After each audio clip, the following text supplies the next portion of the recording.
are calling in from. We are so glad to have all 43 of you on the call for our biannual Spark Showcase. Today is the second day, highlighting a host of health, biotechnology, and a few other industry sectors. My name is Sephora. For those of you unfamiliar, I'm the assistant director here at the Pava Center, and I do Spark, which is our idea stage program for students that have an idea and are looking for structured support to help validate the need around that particular problem and the solution that they're developing. I'm not doing this alone. As you can see, Josh, our center director, is here on the call, along with my associate Paul, Anthony, and Elena.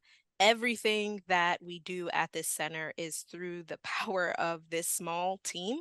And I could not have conducted not only today's showcase, I mean, literally, Elena helped create the slides, and so many of my other colleagues are helping with the logistics, but also the programming itself could not have been done without their support, advisement, as well as the handy introductions that they help make on a lot of the students' behalf to our network.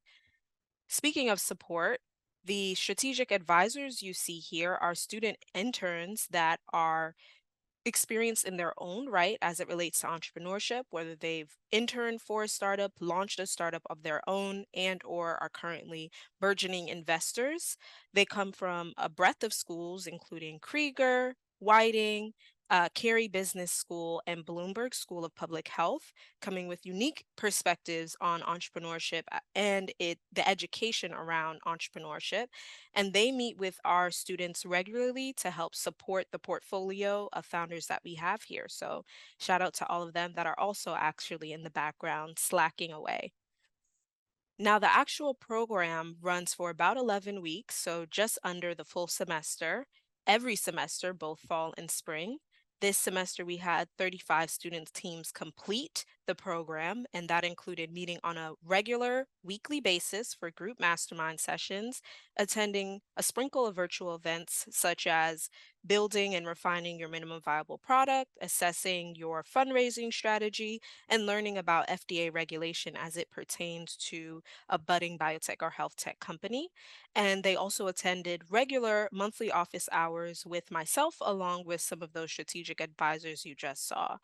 Uh, in addition to that, as you can see on the right, there are a whole host of in-person events that they have direct access to, including Mix and Match Night, which is our perennial networking event for student entrepreneurs and those seeking to join and or just curious, along with a host of panels and other in-person workshop opportunities. So although the program itself is mainly virtual run, we do our best to ensure that they are included in all of our in-person opportunity to connect with one another and the broader JHU Pava Center ecosystem. So let's get to it. I am really excited for today's showcase and the $500 that everyone will receive for just participating. We like to reward all of our students for their hard work, particularly those going through our program. In fact, on a yearly basis, we give out around 800,000 in just non-dilutive grants. And that also includes a judge prize. So Shreen and Jeff will be choosing one, and our second round judges, Brooke and Steph, will be selecting the next. And the audience also has a chance to select a $500 prize winner. So all 57 of you on the current attendee list will be choosing the round winners for each round one and round two. So I want to give a shout out to Shreen, Brooke, Sarah, and Jeff. Each of them have been a valued member in our mentor network. Several of them are direct alumna of the Pava Center, either have been invested in and or supported. I must give a double shout out to Shreen because she herself actually started as a Spark strategic advisor. So definitely a full circle moment here. That several of them have also invested their time and given back, not only today by watching pre-recorded pitch videos and also sitting in on these elevator pitches you're about to review, but also have given back with direct one-on-one introductions that we've initiated with some of our students in our portfolio, and many, many other ways. In fact, our mentor network, I would like to say, is the je ne sais quoi of the Pava Center and makes what we do really elevate in terms of the quality of our service. And so the structure, there are 2 rounds. In each of those rounds, there are up to 8 teams with 2 judges each. The teams will have 1 minute to pitch, and you'll have a screen in the background that shares and highlights just a little bit more about what each team does. And then the judges will have about 4 minutes in Q&A. And so the judges and teams will be alert of that in a separate channel that we have that the audience can't see, just to let them know how much time is remaining. Here is today's run of show. We're running right on time. And for our first round, we're going to have Shreen and Jeff, as I mentioned before. And secondly, we're going to have Brooke and Sarah lead the second. So with that, if we are ready to transition, we can go ahead and begin with our first team, which will be Fashion Fuse. So, Meghana, whenever you are ready, I yield the floor to you to pitch. Hello, everyone. Good morning. So, I don't know if you've ever experienced this, but when I try ordering food online, it takes me a lot of time to decide what to eat. In fact, you even end up spending more time deciding what to eat than actually eating it. This happens because when you are presented with a lot of options, it takes time to make a decision. It's called decision fatigue. Something similar happens when you shop jewelry online or walk into a jewelry store. You're presented with so many options that look really good, and you become confused about which one actually suits you. This is where Fashion Fuse steps in. Fashion Fuse is a software solution that redefines jewelry shopping. Using AI driven live face shape analysis, we provide personalized recommendations for jewelry that perfectly complements your unique features.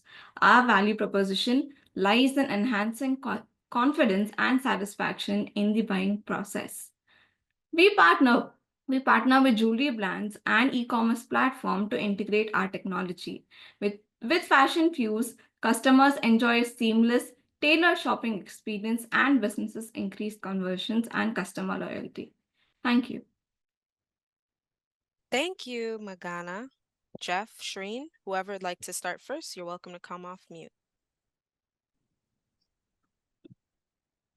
Just for my curiosity of the process, so every team has one slide? Yes. Okay, got it.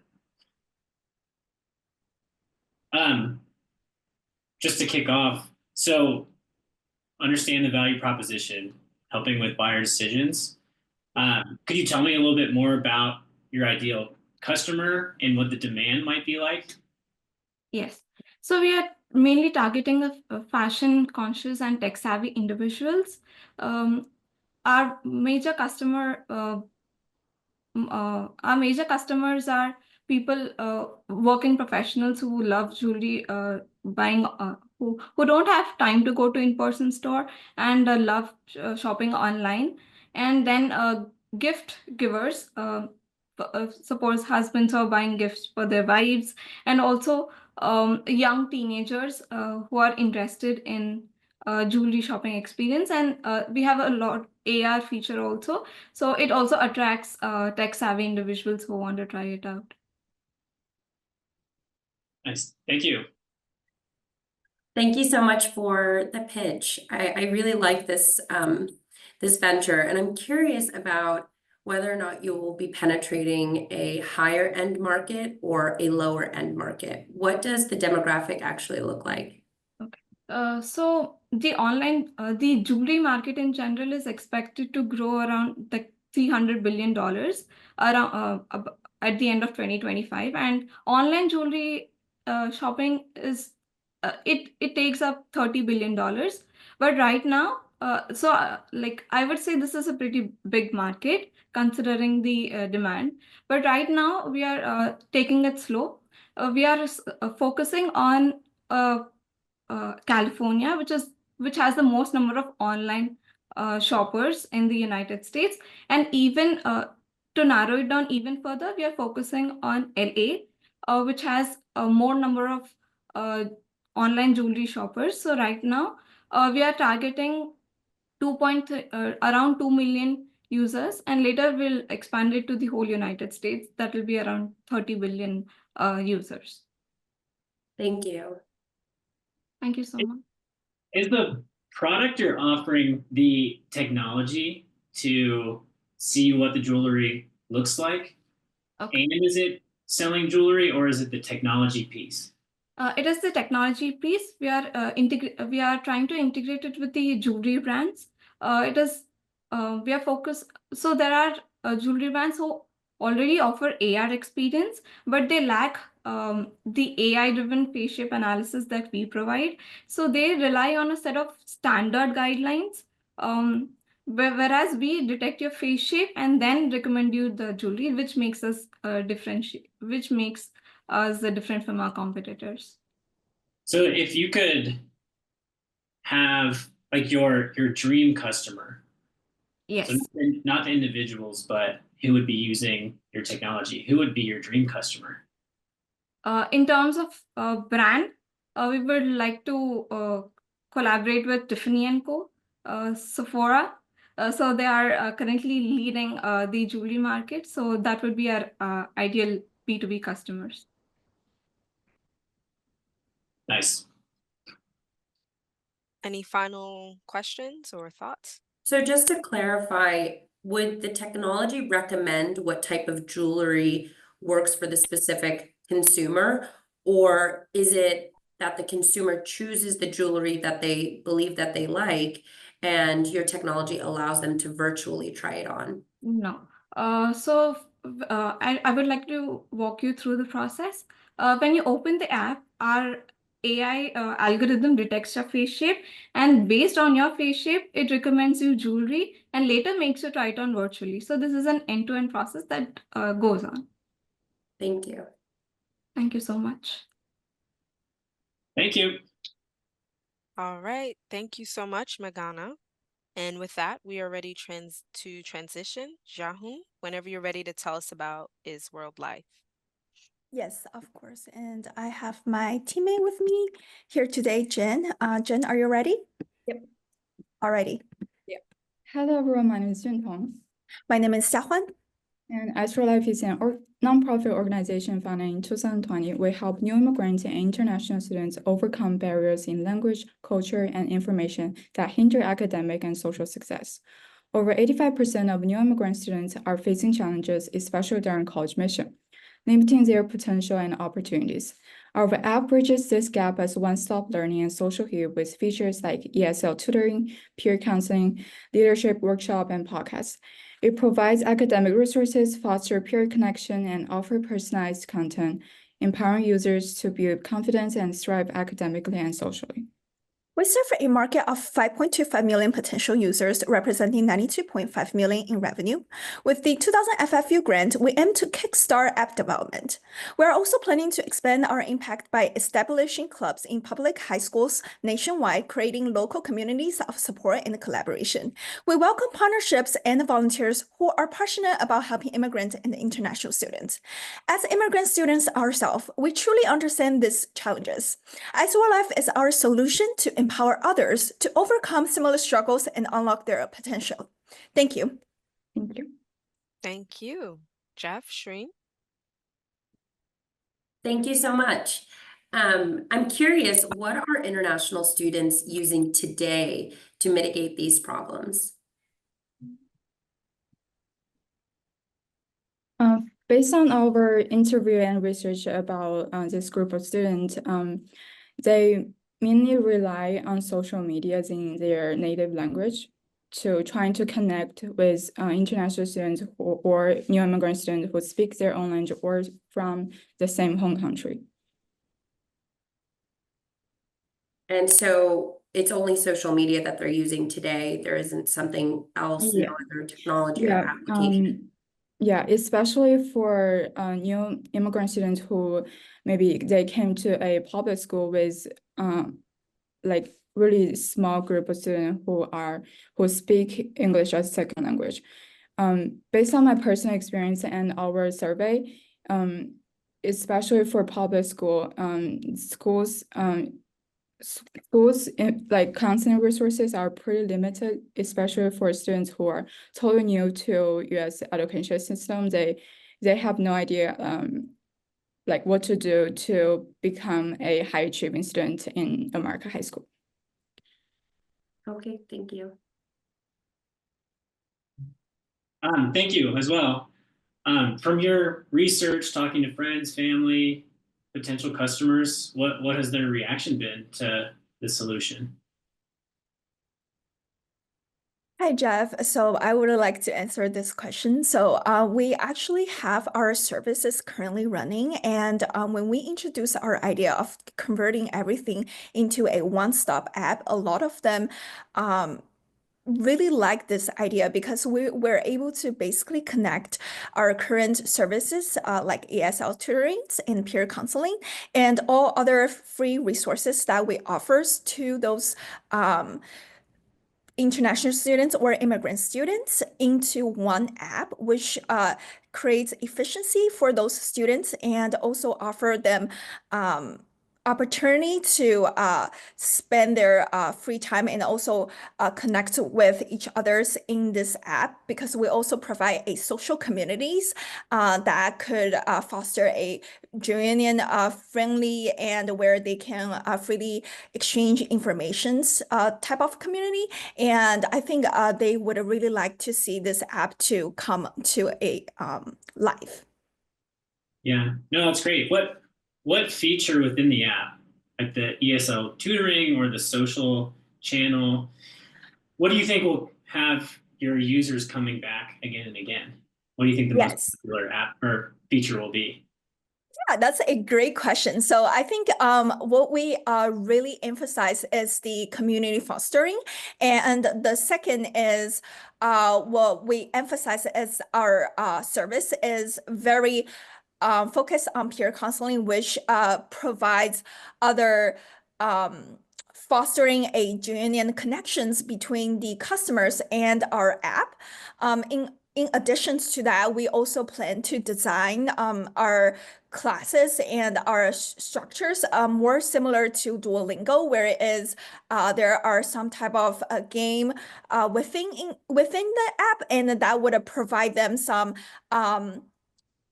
they would enjoy playing game while also studying in the same time. But on top of that, there is also a community for them to learn more information.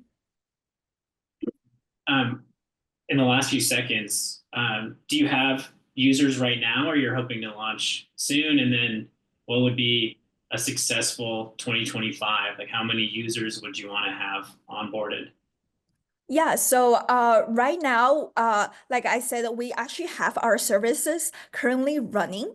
And we have served about more than 400, 500 students right now. This is our actually season 5, trying to help other students. So once we're launching this app, we're trying to at least reach more than 1,500 students if possible in 2025 if we can successfully launch our app and have no issues running the app. And there's a cost to use it?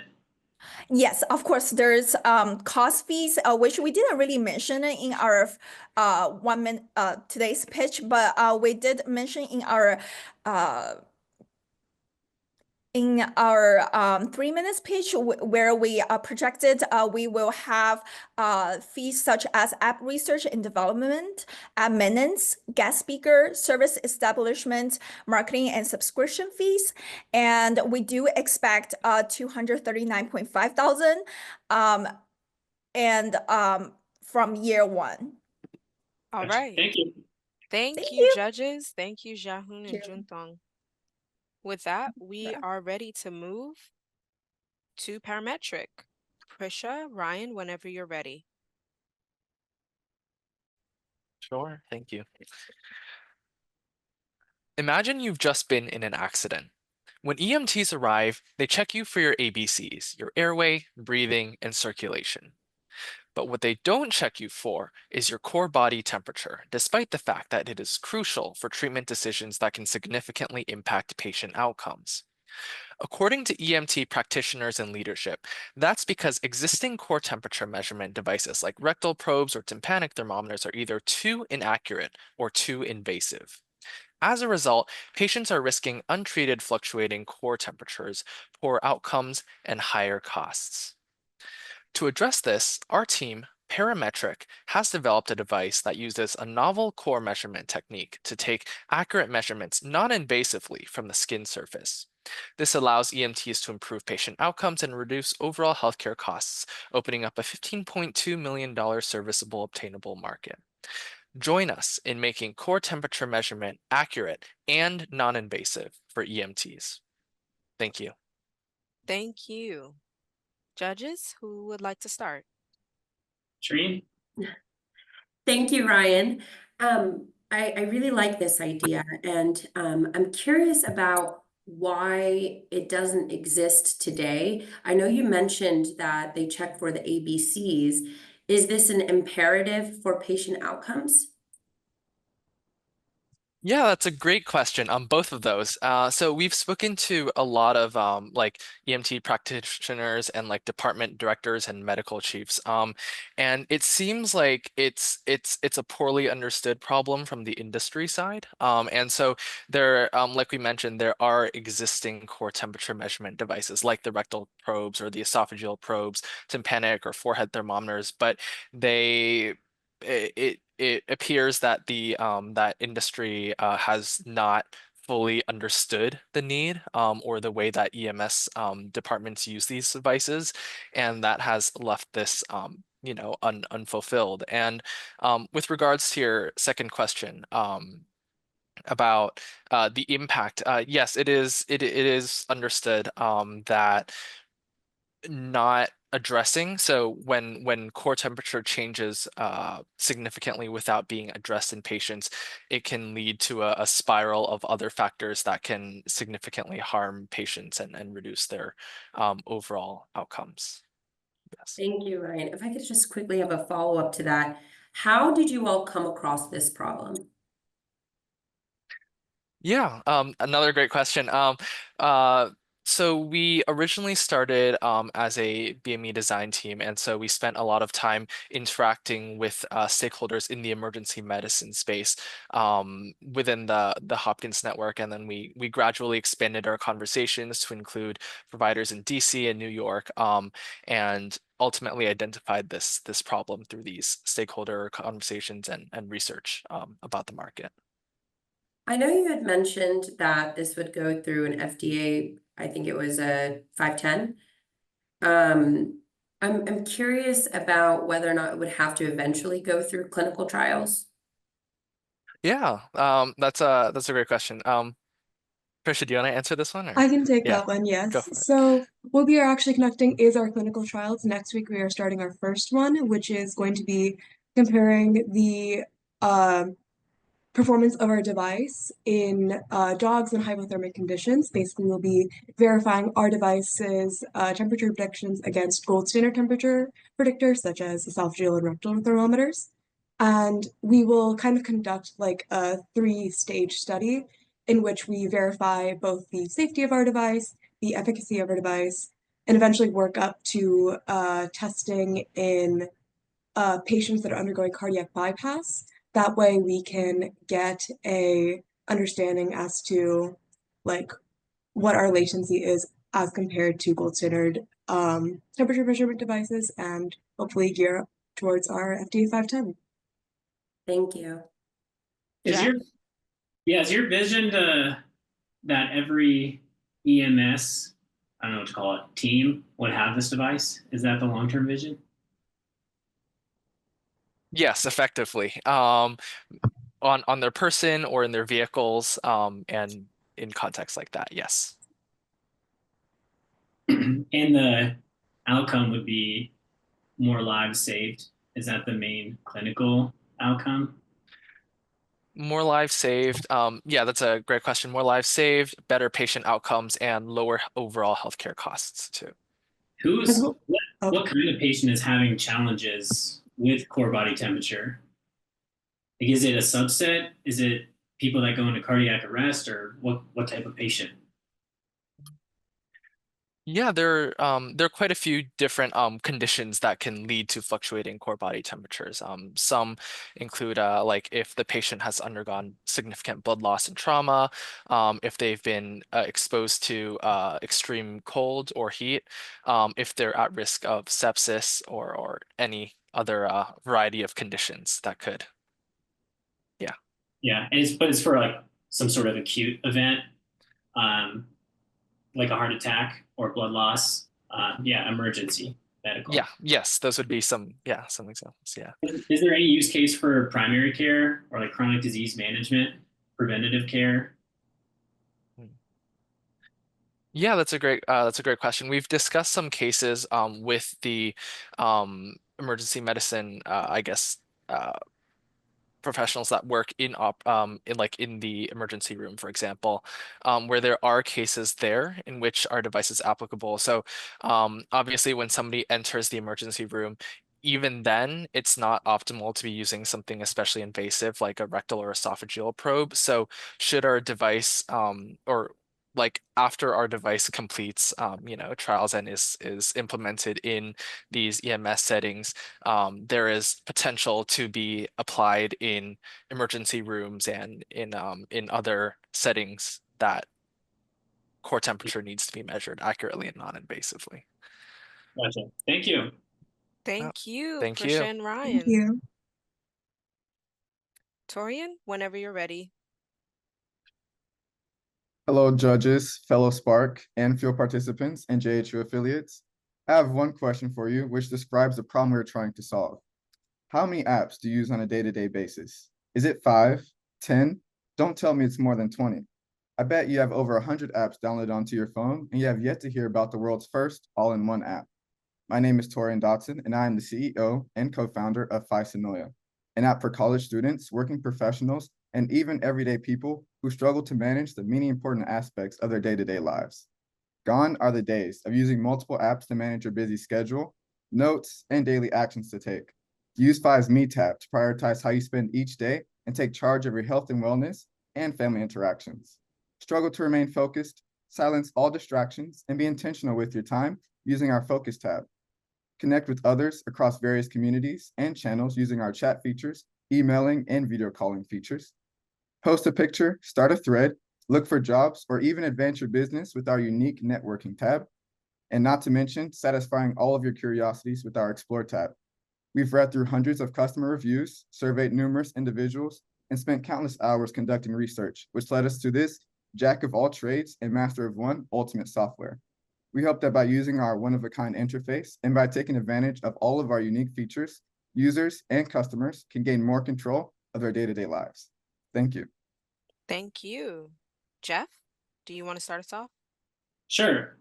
Just to help me understand the product more, for some of the use cases like jobs or social, are you pulling in like LinkedIn like through an API and you're just doing LinkedIn through the app, or you're creating a brand new jobs portal?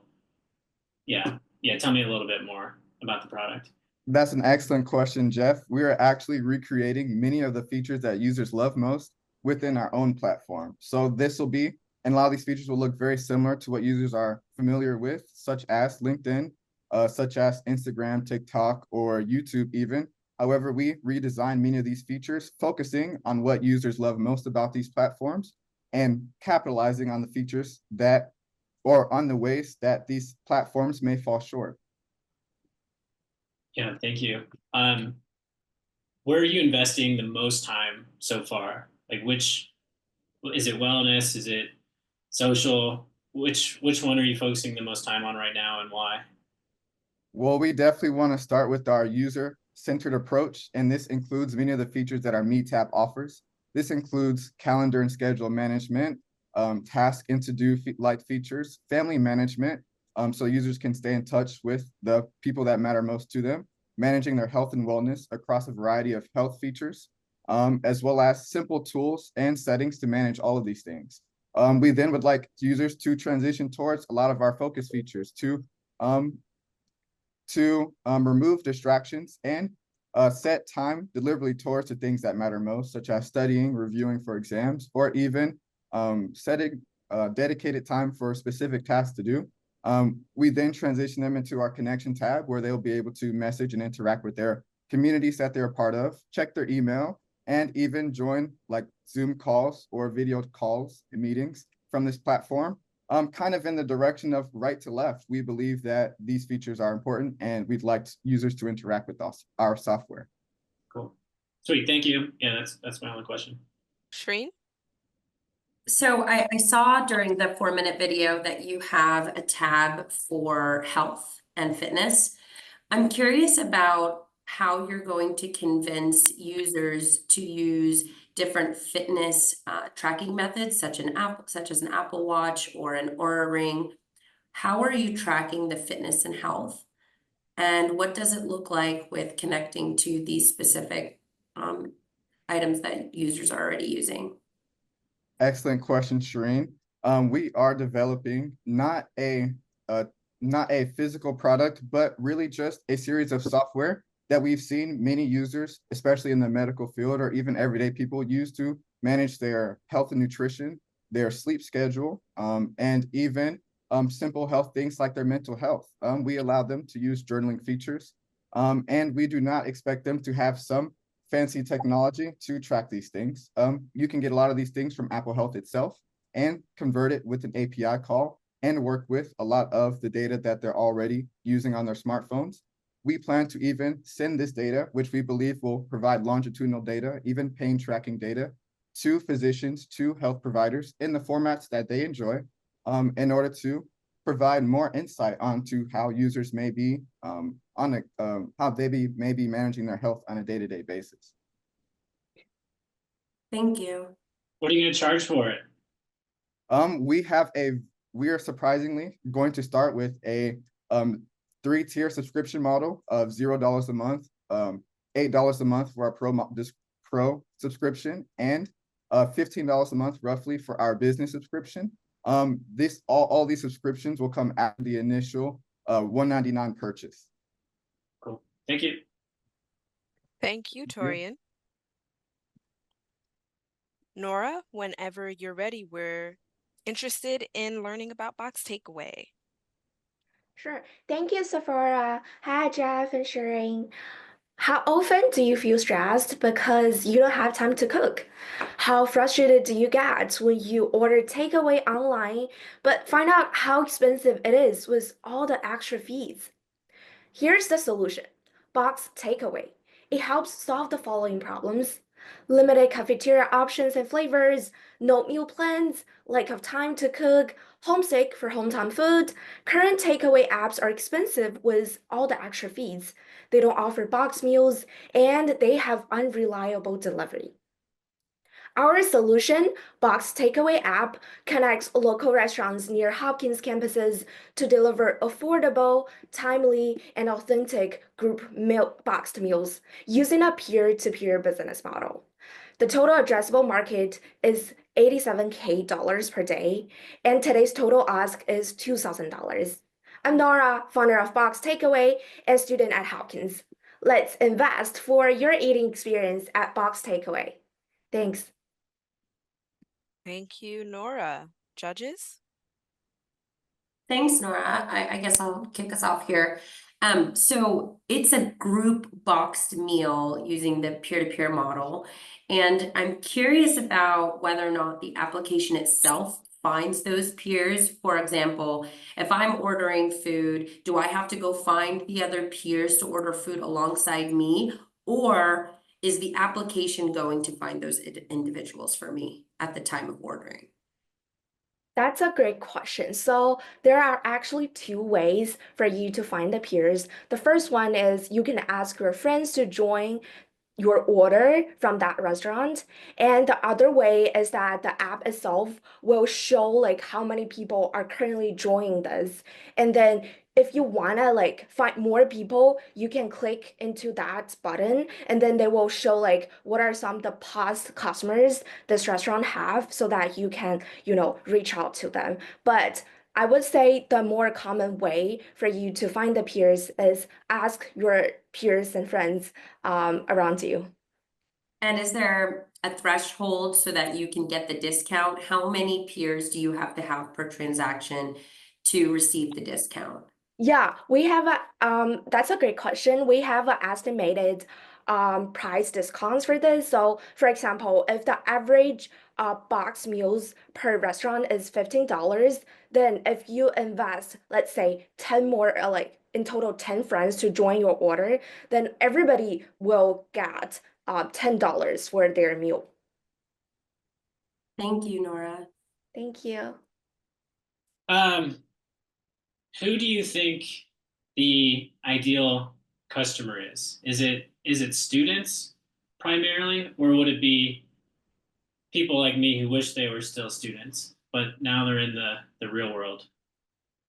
Yeah, that's a great question. So our primary customer is students, of course, because as we said, like most students, they are kind of busy with their life, and some of them even don't have the meal plans. So the primary target will be students. However, we're also open to faculties and even the local residents around Hopkins. And currently, there are 2 restaurants already doing their own deliveries to our schools, and they have accumulated 700 customers in total, and we have already persuaded them to join our platform. So the following step will be ask other restaurants to join our platform so we could secure more customer base. Do the restaurants who would be part of the platform, do they already have these box meals, or would you need to help them be able to do that? Yes, that's also a great question. So they currently already have their boxes. They have their boxed meals. That's how I was inspired. So I will not going to spend extra time and energy telling them how to do the box meals. Instead, we're going to use those 2 successful restaurants as the prototype to show to the restaurant how they are processing this a new like idea, and then persuade them to join the platform.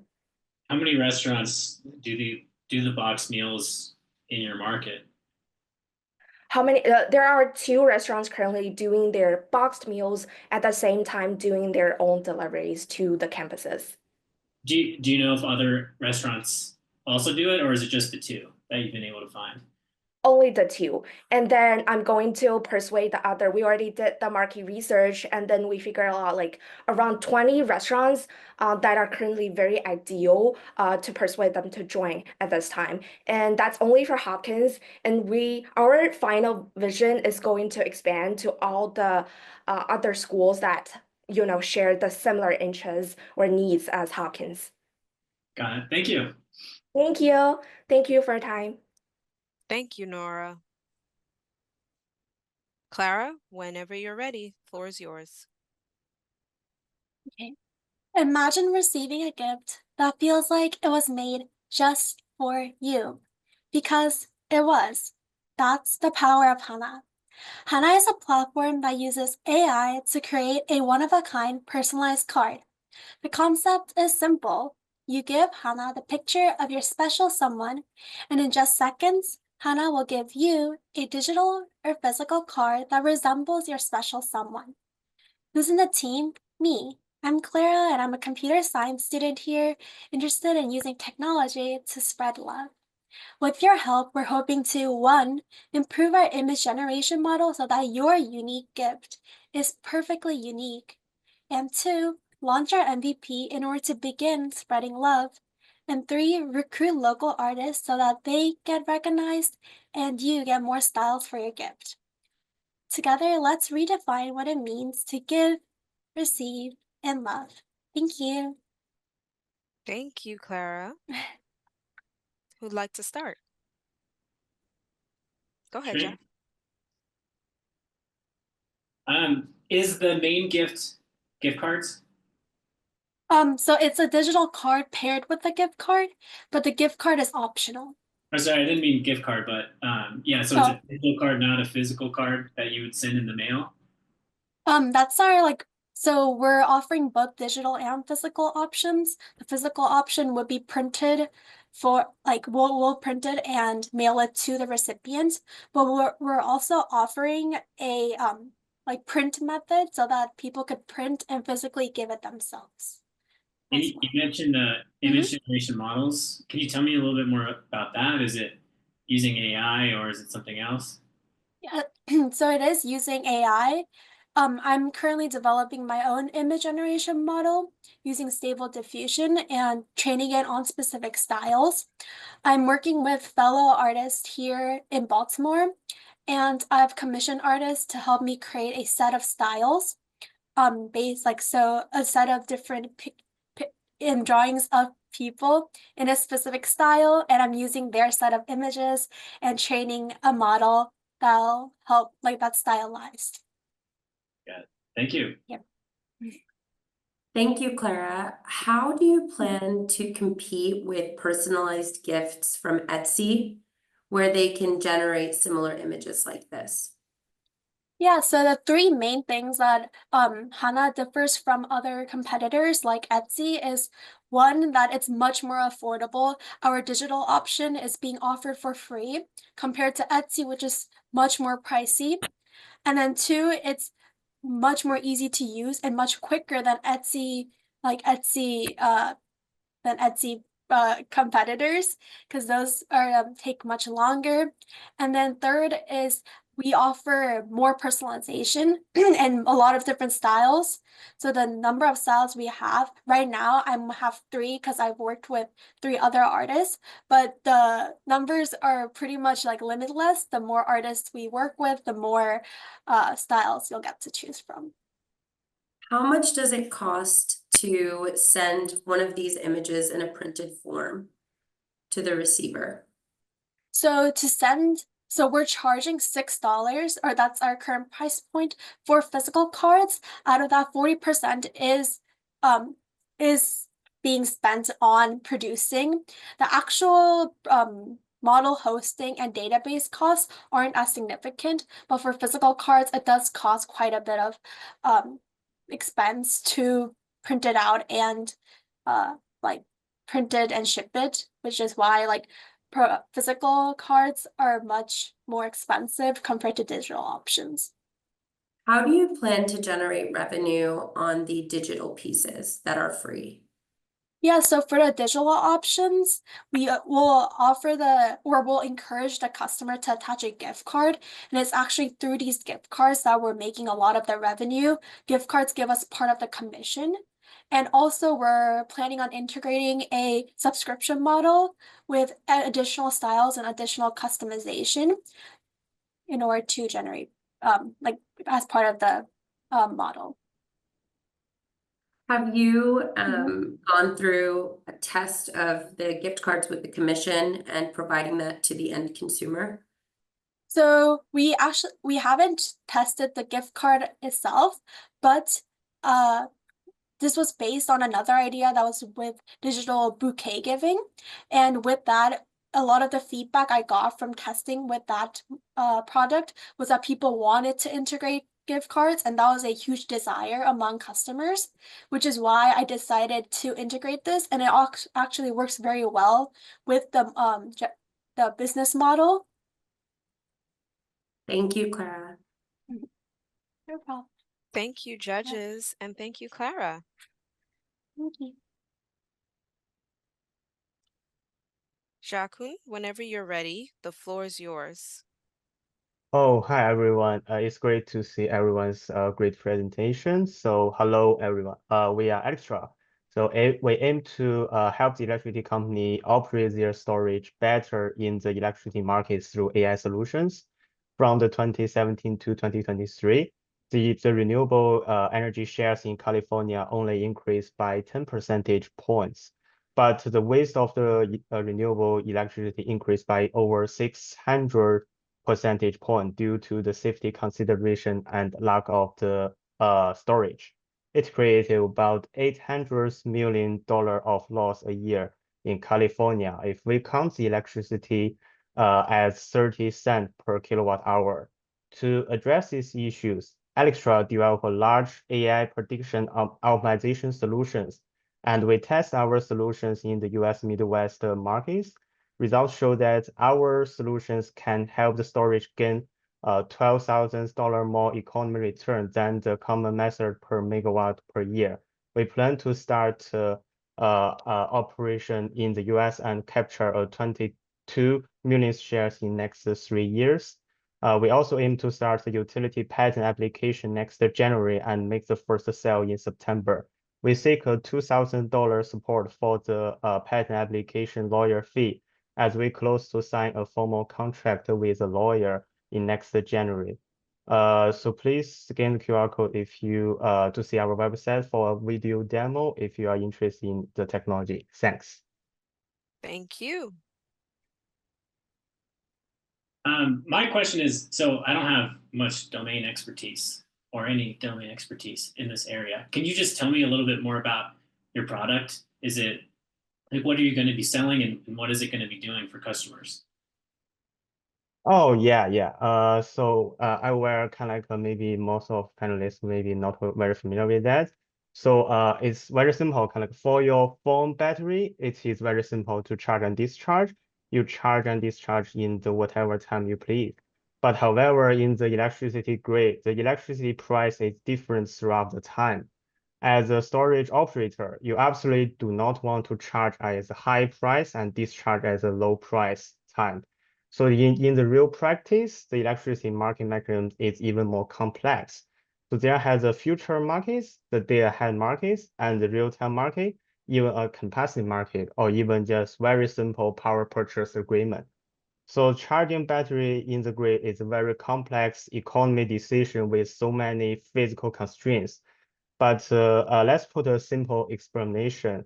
The market price is somehow hard to know in advance, but thanks for the AI technology, prediction the price or the price trend is not impossible.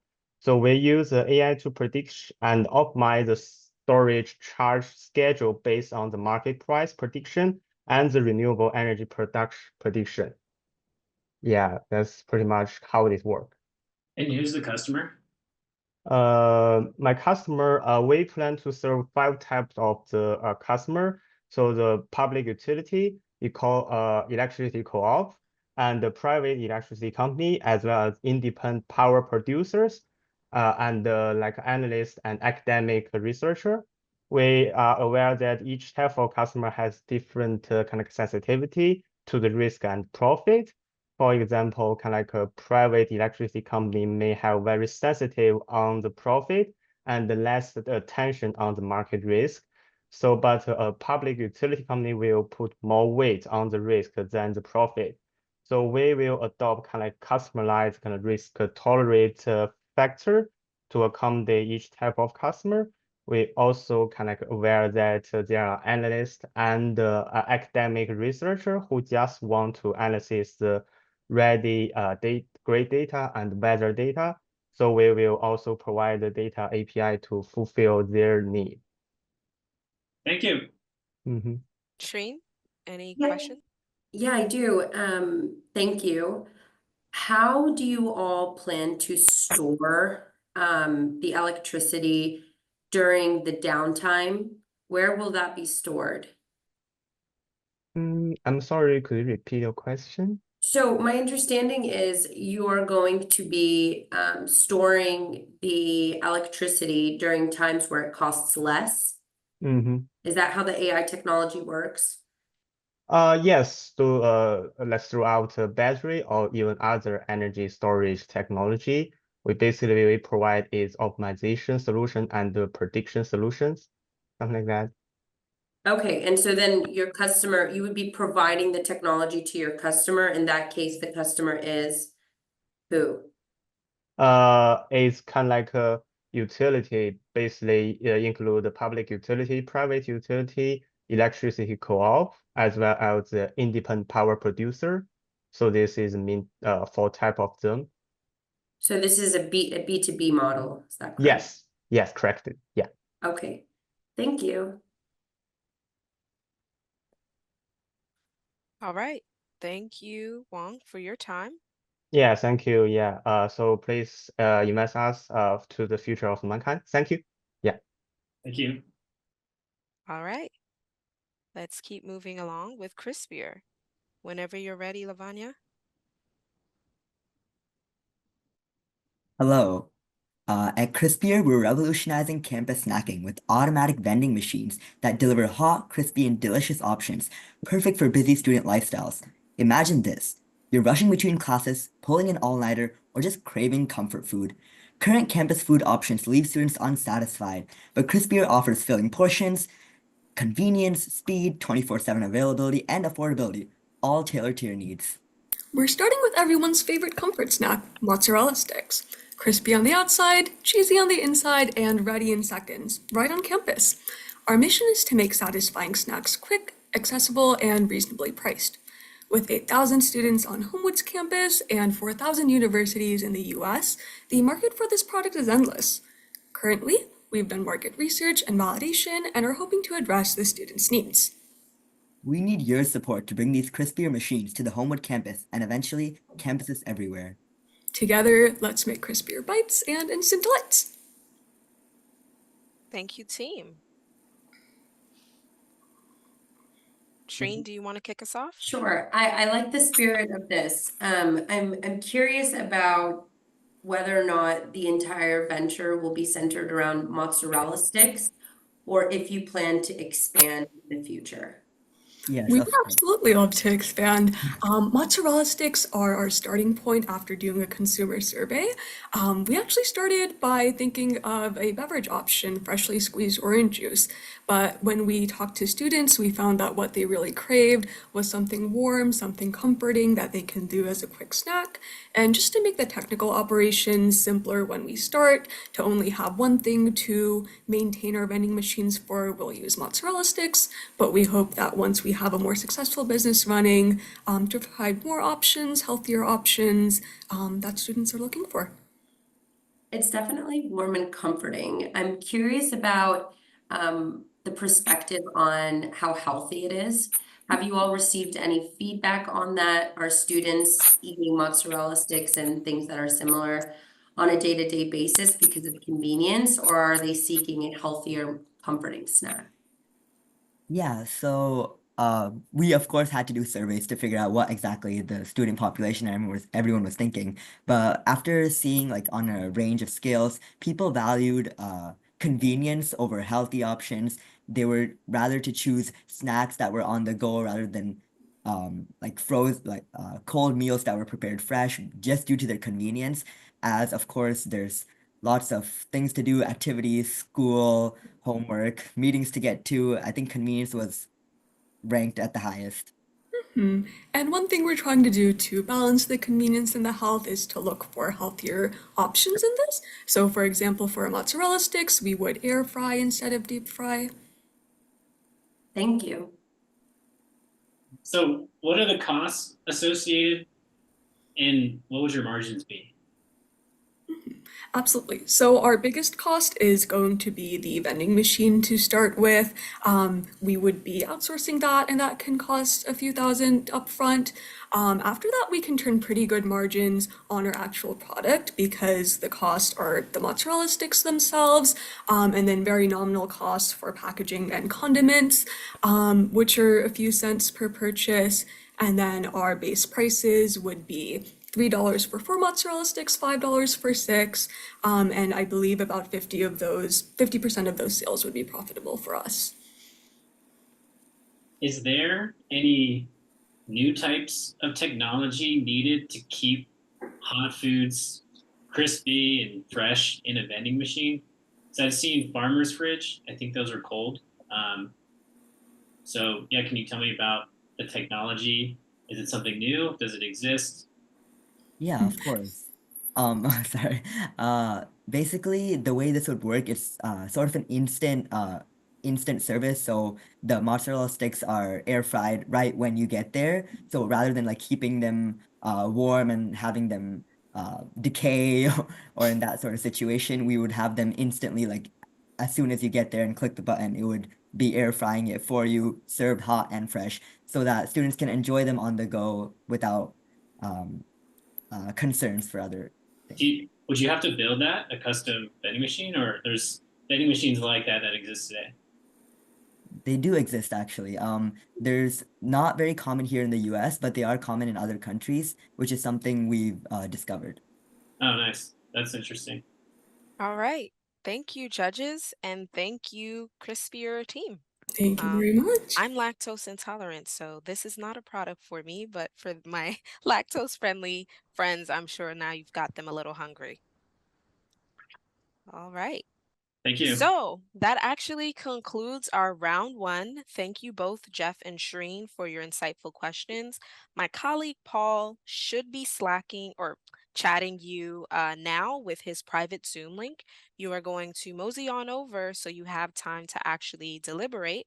And while they are deliberating, audience, now is your time to shine and actually vote for your top 2 picks for the first round. And so we're going to have about 5 minutes, so I'll close it just after 1 o'clock.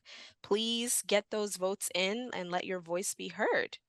Josh, any thoughts on those first few teams? As always, Sephora, what a great range of ideas, from app platforms to food to all kinds of different, medical interventions. So always, my hat's off to the judges as they try to think through what is and is not, who they want to cast their vote for. But, one of the things I love about this program is that everybody walks away a winner today. Everybody has completed the last few months of working with you and your team. And so everybody at least gets that baseline stipend. But just as with the judges, we all have an opportunity now, right, to go ahead and pick the folks that we think should be winners for this first round. So excited to see what the audience votes for. Yes, yes, yes. And I should mention, for those unaware, the judges already reviewed these teams' 3-minute pre-recorded pitch. If there were any teams that struck your interest, feel free to reach out to me directly, and I'll put my email in the chat now. And I'm happy to either A, connect you, and or B, give you a sneak peek into a deeper look into what they're working on. So, always happy to help grow the community, including the attendees on the chat. Hello, Brooke. Hello, Sarah. Do you have any thoughts on that first batch? Feeling pumped for this next round? Yeah, I thought they did a great job. It was really good to see everyone give their pitches.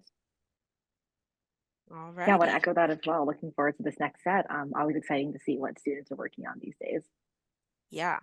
And we just had so many broad consumer teams. Yesterday was actually more consumer focused, and I would say non-health, but we had a surplus of that. In fact, I think the tide is turning. This is my 5th Spark Showcase. And every single time I'm really just trying to spread health between both days and make sure that it doesn't feel super, super concentrated on either one. But this is the first time where I felt like non-health, biotech, or life science was definitely in the majority. And that also goes to show that we are attracting students from across schools, disciplines, and entrepreneurial perspectives. And I think this kind of program is just going to increasingly grow in diversity of the kind of industry they're in. So shout out to all the teams that presented today.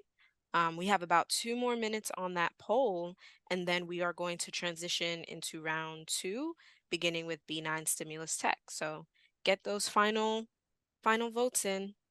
And while people make their final decision, I wonder if we could take a moment, just a beat here, for our next 2 panelists to introduce themselves, both original OG Pava Center student entrepreneurs here, and would love in your own words, Sarah and Brooke, for you to just do a quick intro to yourself and your career post Hopkins. So Sarah, if I can hand it off to you first. Sure, happy to. Hi, everyone, great to be here today. I'm Sarah Lee. I'm the CEO and founder of Relavo. We are a medical device startup that's working to improve home dialysis access by reducing infection risk. And I actually got started working on this company while I was an undergrad at Hopkins in the biomedical engineering department. So similar story to a lot of the teams presenting today, and I'm sure yesterday as well, coming out of the BME design team program. So was really fortunate to have the PAVA Center, formerly FFU, kind of building up when I was a student and having access to all of those resources there. That's great to see you, Sarah. We were actually classmates in the BME program during our undergraduate education.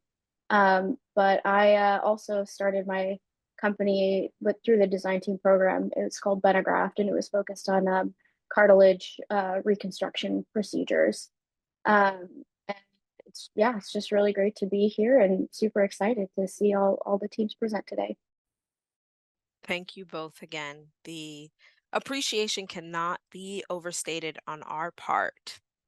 So we have received all the votes. Thank you everyone who participated. And we are about ready to begin with that next team. So Araldi with B9 Stimulus Tech, you are up first. Whenever you're ready. All right. Imagine that your loved one is unconscious in the hospital's neurocritical care unit. During a visit, the physician walks in and without warning digs into their skin with a pinch, explaining to you that this critical examination is necessary for prognosis. Shouldn't there be a safer way of doing this? And how do different physicians pinching at different strengths even compare results? These problems are not uncommon, as around 500,000 people in the US suffer from disorders of consciousness each year. Our venture has created the first solution to this problem in the form of a device that takes advantage of the thermal grill sensory illusion to elicit a standardized, yet physically harmless pain sensation. We're asking for around $2,000 to help support our planned clinical studies. And the neurocritical care unit is only just the beginning, ranging from pain research to potential applications in healthcare and the commercial sector. We are hoping that with your help, we can truly modernize the world of pain. Thank you. Thank you. Brooke, Sarah, whoever would like to start first. Yeah, I just kind of, sorry. Oh, Go ahead, Sarah. Okay, thanks. Can you explain a little bit more about what the use case for this is and how patients will actually use this device if they are unconscious in the ICU? Yeah, so that's a great question. So patients wouldn't actually be the people that are using this device. The people using the device would be the providers. So when someone comes into the hospital because they are in some sort of accident or they have a stroke or there's a variety of reasons, and a lot of the time they're suffering from a disorder of consciousness, the provider needs to stimulate them with some sort of pain stimulus to see how conscious they are. And the way that they do that, like Araldi just mentioned, is like by pinching them or like physically, mechanically hurting them. And our device would be used by the providers to elicit that same stimulus and get a response. So just to understand, is this device portable? Is it battery powered? Yeah, so there's currently no competitors on the market. We're really only competing with like pinching and mechanical stimuli like Natasha mentioned. So in order to actually compete with that, this device will be portable and battery powered rechargeable, just so it's actually able to be used on demand in an extremely portable fashion. Okay, and then just to follow up, how will you encourage physicians to use this device versus, if a physician is in a rush and they're trying to evaluate a patient, they really don't get much time at all with patients, and sometimes it just is easy to pinch or to do like a sternum rub, for instance. So why this?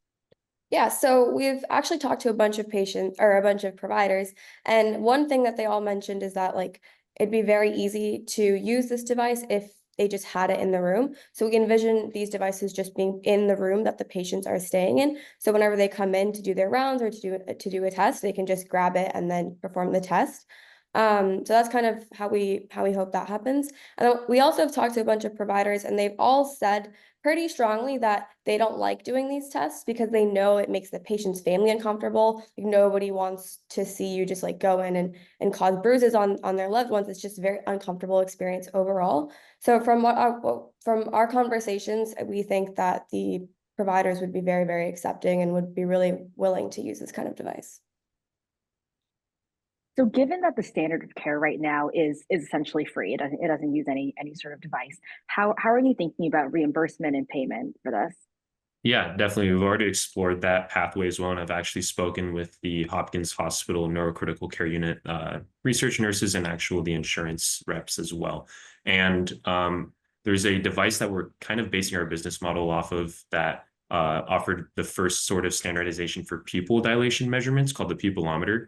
And previous methods just use like a pen, something else that was free. And that device costs actually $5,000. And all the people we spoke to in the reimbursement pathway essentially said that they would spend that money in a heartbeat, just off because of the safety and standardization it offers. So all the people we spoke to have said that especially in neurosciences, there's not very much hesitation in terms of increasing spending to improve patient outcomes. Yeah. And where are you in the product development process? Yeah, so we have all the working components. We are just finalizing integrating a PCB into our final design. And once that is printed and incorporated, we will have our final, not our final product, but our minimal viable product completely done. And then from there, we will go on to try and manufacture it and make it like an actually medical grade device. And have you done any human testing on this yet? Sorry, could you repeat that? Have you done any human testing on this, on the prototype yet, or on the components? Yeah, I mean, we've tested on ourselves.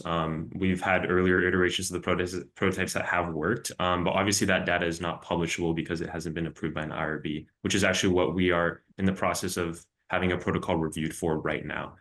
So once our minimum viable product is ready in the next couple of weeks, we'll plan to use that actually to test the efficacy and safety on human volunteers.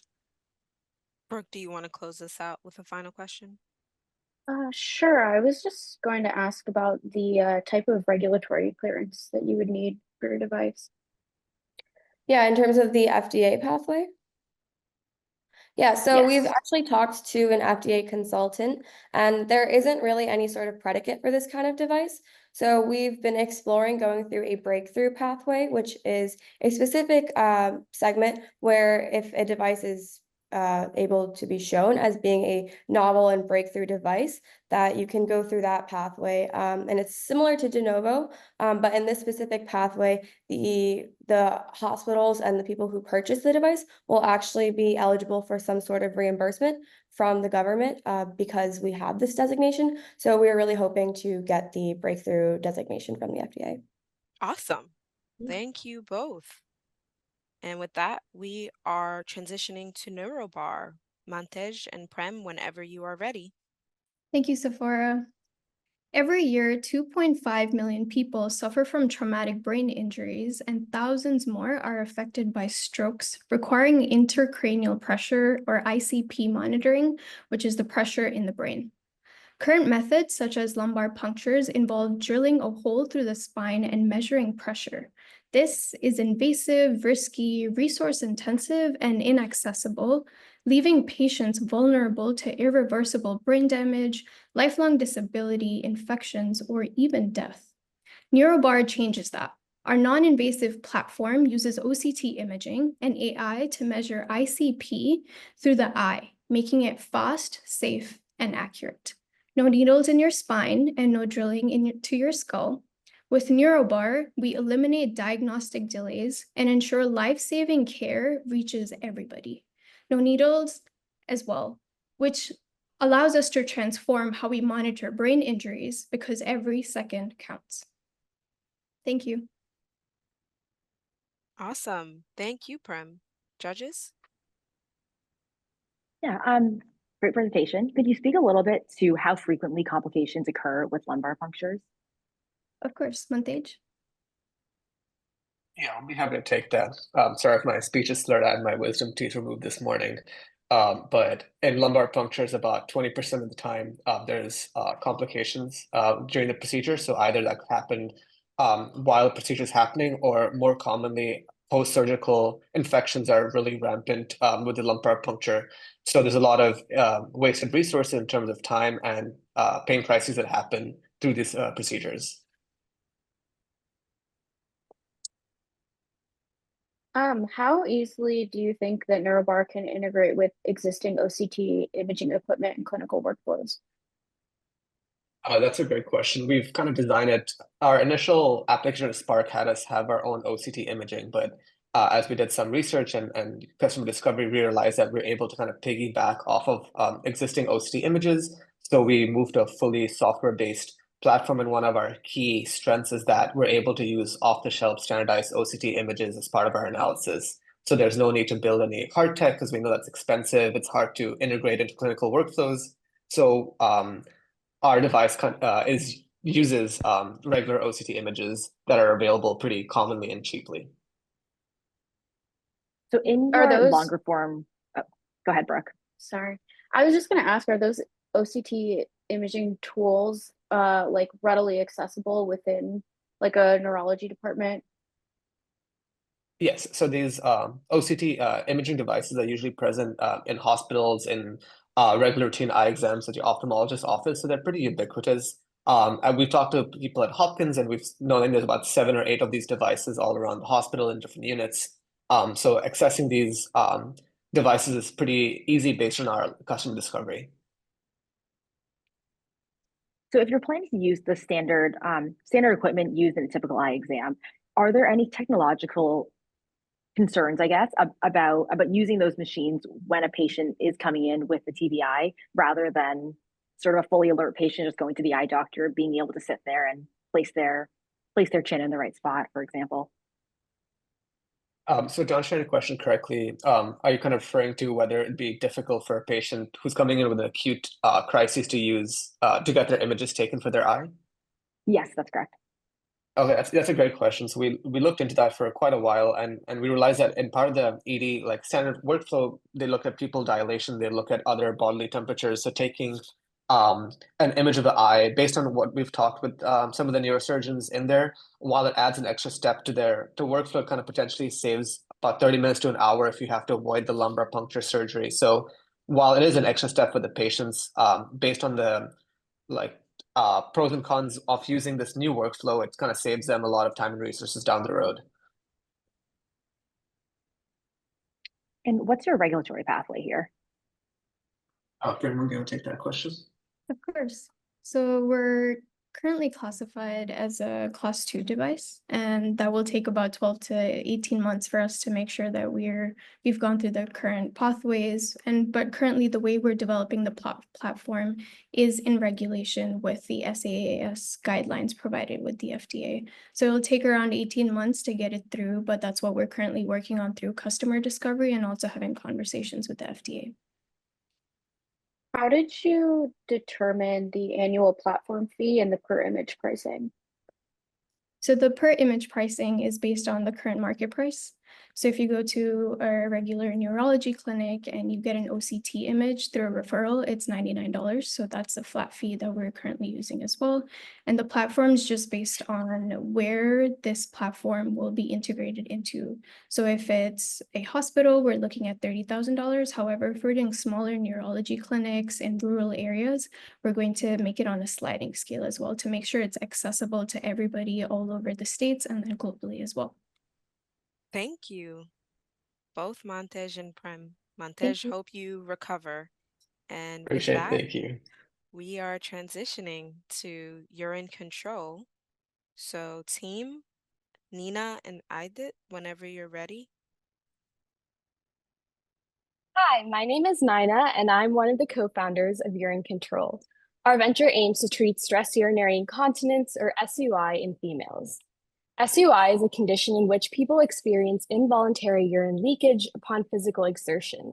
It affects nearly 30 million females in the United States, yet only 8 million, less than 1/4, experience any form of relief. The issue here is really societal stigma and the lack of affordable and accessible solutions. To address these challenges, we have developed the Tampessary, an over-the-counter, reusable, tampon-shaped vaginal orthotic that comfortably alleviates symptoms of SUI. Unlike other solutions, the Tampessary is cost-effective, easy to use, and environmentally sustainable.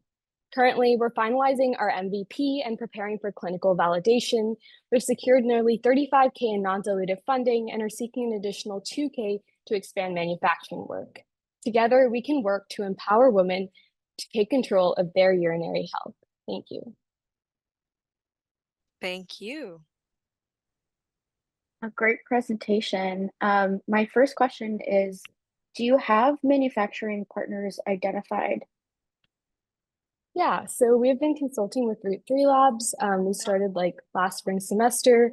And once we finalize our MVP, we're just waiting to do some more testing with some of our other competitors. And once we finalize that, we're planning on meeting with them to really pursue medical grade manufacturing. Okay, and then just a quick follow-up. What are the biggest challenges that you anticipate in terms of scaling your production, and how do you plan to maintain quality control? Yeah, so the biggest thing in terms of scaling production is part of our device contains some like IAP, so intra-abdominal pressure responsive components. So we're doing some work with polymers, and that in terms of scalability could be difficult. But we hope to like consult with people in biomaterials departments to kind of standardize that manufacturing process in addition to more of mechanical manufacturing with Root 3 Labs. Hi, great presentation. I have two questions here. So the first one is, can you describe a little bit about how this actually works, what type, what's going on with the device itself and how it addresses the problem? And then the second question is, if it's reusable up to 5 years, how are patients maintaining it, cleaning it, preventing infections, things like that? Right, so to the first thing, during periods of increased intra-abdominal pressure, so physical exertion, there's a downward force applied on the bladder, urethra, and the vaginal canal. So the way this device works is you insert it into the vaginal canal, and it has a certain like spring-like mechanism, which can exert pressure through the vaginal canal walls onto the urethra and actually kink it off or compressing it, kind of counteracting that increase in intra-abdominal pressure.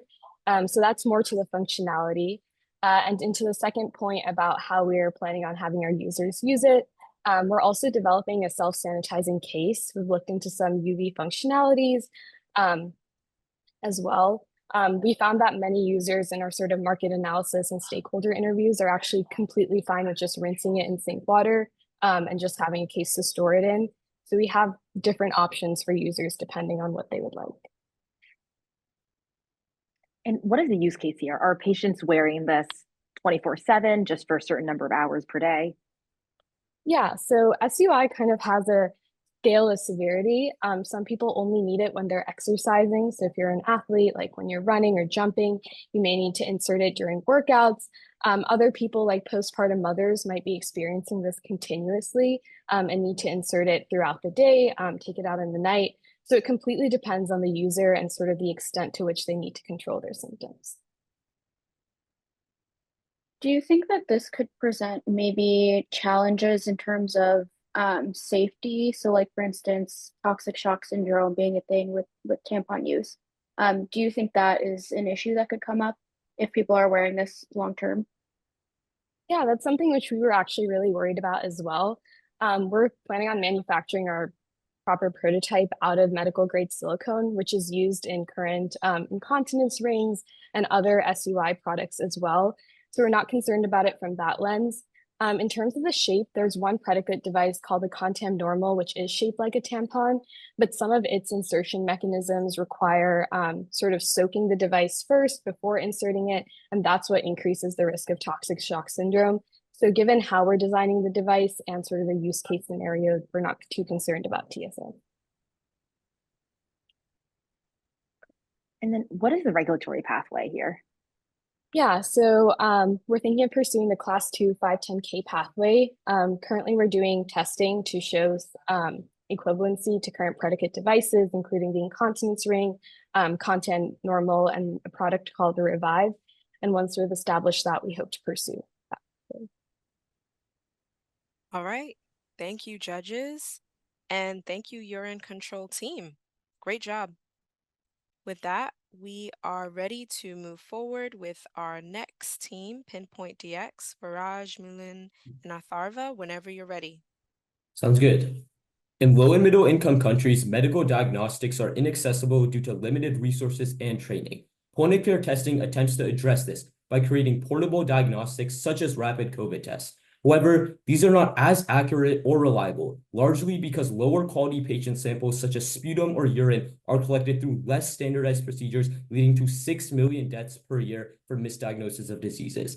At Pinpoint DX, we are redefining patient sampling by allowing high-quality samples to be reliably collected and tested in point-of-care settings. We provide an easy way to collect, pre-process, and test blood, the gold standard biological sample. Our device improves diagnostic accuracy and reliability, is easy to use with minimal training, requires no electricity or maintenance, and is painless, which are all key in global settings. We plan on partnering with governments and NGOs to sell at scale, and our team of advisors and partners are experienced across engineering and global health. We're excited to accelerate point-of-care diagnostics worldwide. Thank you.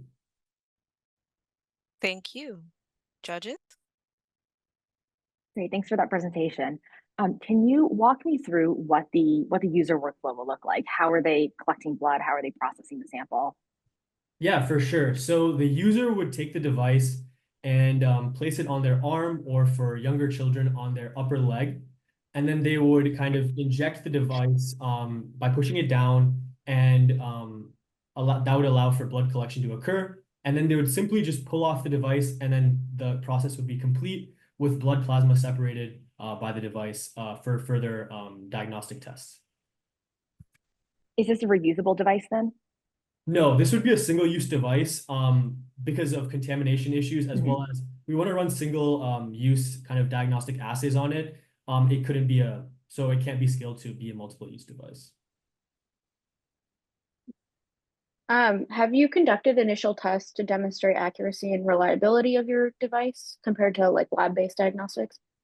Yeah, so kind of the stage we are right now is we just finished our MVP, and we plan in the next coming weeks to conduct like testing to get those like quantifications that we need. I guess the like big difference between us is current point of care diagnostics. A lot of them use like different samples such as sputum or urine, while we're using blood. And another thing to add on to it is current blood sample like lab-based diagnostics don't filter out for plasma and are often like more dirtier forms. So we're filtering out for the like purest form of blood, which is like where our novelty comes in kind of.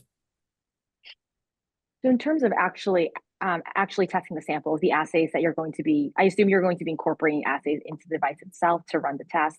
How do you plan to scale down a lab-based assay into this portable handheld type device? And how do you plan to make sure that's stable in an LMIC? Yeah, for sure. So there's been a couple of lab-based teams, especially who we hope to collaborate with in the future, especially at the Broad Institute at Harvard, such as Sherlock, who've been able to take these lab-based assays and kind of put them in point-of-care settings. The kind of issue they have here, though, is they have no collection method. And that's kind of where we step in. We're kind of that middleman between these companies who have created these point-of-care assays, but they want to use blood plasma, but they just don't have access to it. We provide that collection method for them to just integrate their assay with us and kind of get these rapid solutions in a point-of-care settings, especially in LMICs. Okay, are there any other companies that are developing similar solutions for blood sample collection and pre-processing? Yeah, there are actually. Lancets are obviously kind of where a lot of blood collection is primarily done right now, but as we mentioned, these samples only produce blood, which isn't as clean as we would want it. And other companies that have attempted to collect plasma or more pure forms of blood have attempted to do so, but their samples are inherently not as clean as we'd hope, mainly because they don't provide the filtration to plasma or additional pre-processing steps that we claim to. So essentially what we're saying is that we filter it into a purer form than the existing companies out there. I guess I'm not sure what you mean by filter out plasma. Sorry, could you repeat that? How important is it to actually be filtering out plasma then? And what makes the more pure sample better in terms of test results?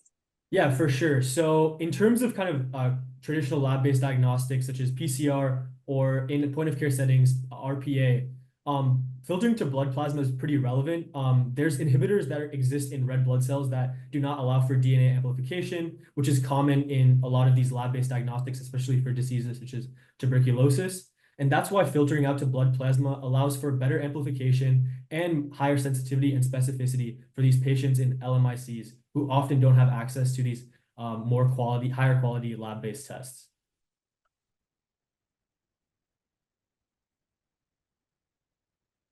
All right. Thank you both, Sarah and Brooke, and thank you, Pinpoint DX team. Thank you so much.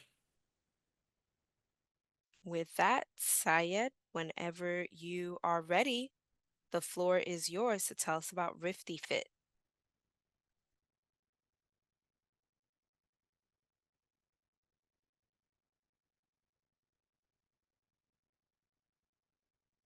Yes, hello. Can you hear me? Yes, we can. Okay, so I just got started. Yes, floor is Okay. yours. So my name is Sayed Alatas, and I'm the founder of RiftyFit. I'm like everyone else. I constantly have to force myself to be disciplined, to go to the gym, to do stuff like that. But I was never sure of my progress, especially in the gym, because that's really hard to track. So at RiftyFit, we're here to end that, because I know how it feels. And daily, millions of people go to the gym, work hard, and leave without knowing how much progress they've made. And that's what we want to fix. We want everyone to know the specific amount of progress they've made from that gym session. And so what are we doing to achieve our goal? Well, originally I wanted this to be hardware, a hardware-based startup, like something of a wristband, but there's too much competition. And one of the events I went to, I heard like from an investor there that it's really hard to put money into those type of startups because they fail usually. So I realized, well, if you can't beat them, join them, right? So we're developing a software that you can integrate with your Apple Watch basically, and we use a specific algorithm that takes into account several metrics and gives you exactly how much progress you're making in the gym. Simply put. Thank you, Syed. Yeah. Sarah, do you want to start us off? Sure. Can you explain a little further how you're going to be measuring progress and Yes, okay, how well, you're quantifying that?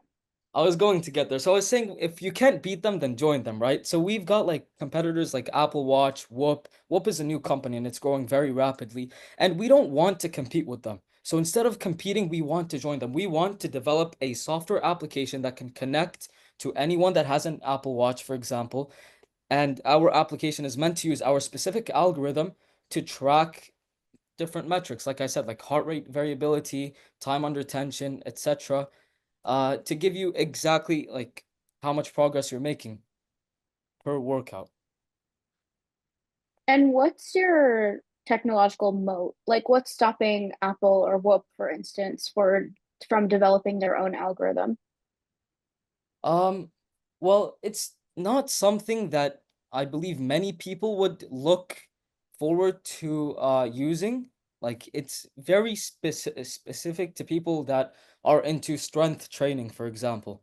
So maybe that's why I think no one has really taken a stance or like tried to create such an algorithm. And yeah, I just believe that it's very niche. It's not something that most people would end up using. So how big would you say your market size is? When I did my financial planner, I think it was somewhere around $50 million. Brooke? Yeah, I was just going to ask, have you tested out a prototype yet? No, I'm currently working with a couple graduate students, and they have a focus in machine learning, and we're still developing our algorithm. We're trying to like utilize as much data as possible to be able to create an algorithm that can accurately produce data regarding, let's say, like your intensity in the gym, and then we can utilize AI to tailor the perfect workout for you and how you can improve next time.